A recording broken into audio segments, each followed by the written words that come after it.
Welcome to Lingua Latina, Chapter 20, Grammatica Exercises. Here we have practice with all of the forms of the future tense. Here we have the tempus praesens, present tense, tempus praeteritum, past tense, and tempus futurum, future tense.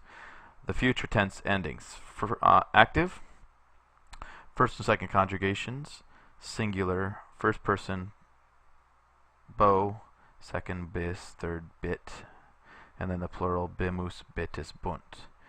Third and fourth conjugations, ace, et, amus, atis, ent.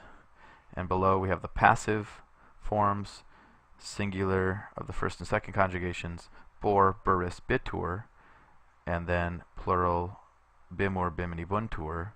And the third and fourth conjugations, eris, atur, amor, amini, entur. So we get to practice adding a bunch of endings in here shortly. First we have vocat, videt, ducit, audit. He calls, he sees, he leads, he hears. Those are the tempus praesens, present tense. Vocabat, videbat, ducebat, audiebat.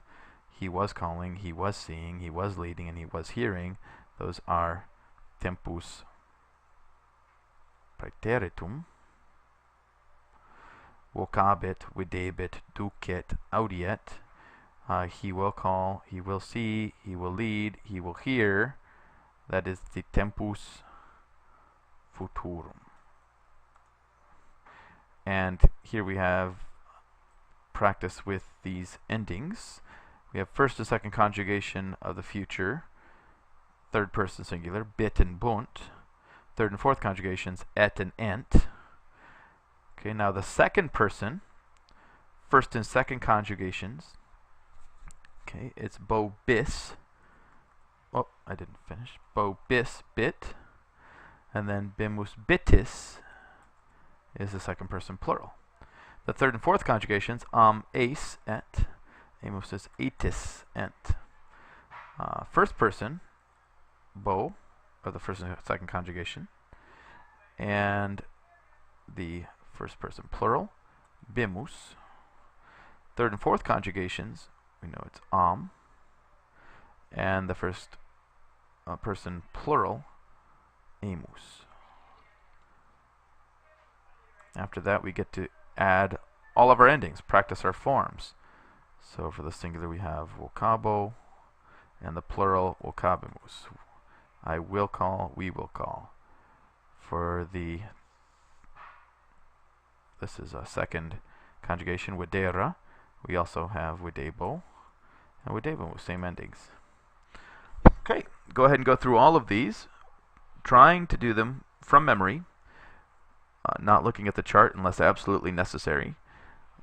Again, just a reminder, for these charts, I strongly suggest that you make flashcards for these, for each set of endings. On one side, you would put future active. On the other side, you would put the charts. And then another card would be future passive. On the other side, you'd put your charts.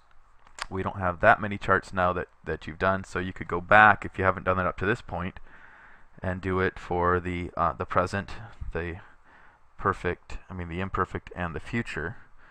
And do separate cards for the forms of sum, any irregular verbs.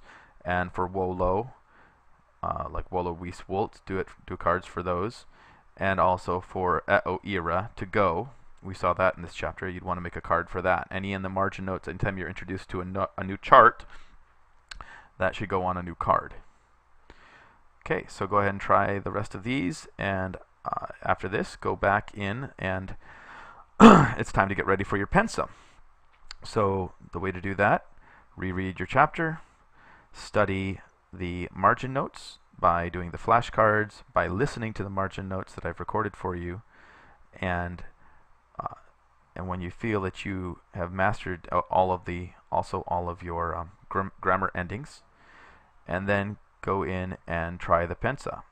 I think if you do all those steps, you'll find that you're at an 80 or 90% proficiency on the pensa, and you'll be ready to move on to chapter 21.